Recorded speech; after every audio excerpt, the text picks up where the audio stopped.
Les actions qui alimentent directement l'esprit de l'homme. Ces actions-là, nous les connaissons tous. Le premier, ah oui, j'ai mis le petit feu. Le premier, c'est la parole. D'accord? La parole, c'est ça qui va alimenter directement ton esprit. Donc nous voyons cela dans Josué 1, verset 8 qu'on a lu tout à l'heure, dans Proverbe 1, verset 23, comme nous l'avons vu, c'est Dieu doit répandre son esprit sur toi pour que tu puisses connaître ses paroles. La deuxième chose, c'est la prière, mes frères et sœurs. La prière, nous voyons que Jacques 5, verset 16 dit que la prière fervente du juste est d'une grande efficacité.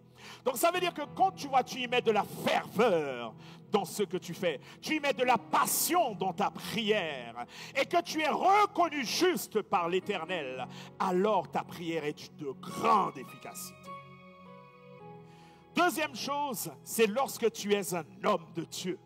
Pas un homme que les hommes appellent homme de Dieu, mais un homme que Dieu a choisi.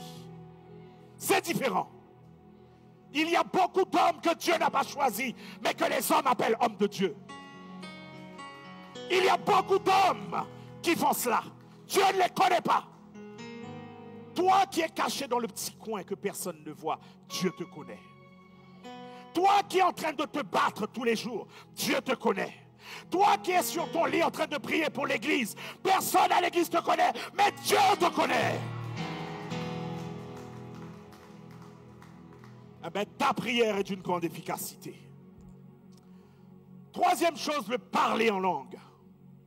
Le parler en langue est une puissance qui permet de connecter directement ton esprit à celle de Dieu. 1 Corinthiens 14, verset 12. En effet, celui qui parle en langue ne parle pas à qui? Mais à...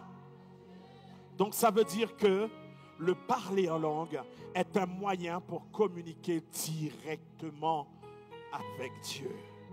Amen. Donc si tu n'as pas le parler en langue, qu'est-ce que Jacques dit? Jacques dit demandez et vous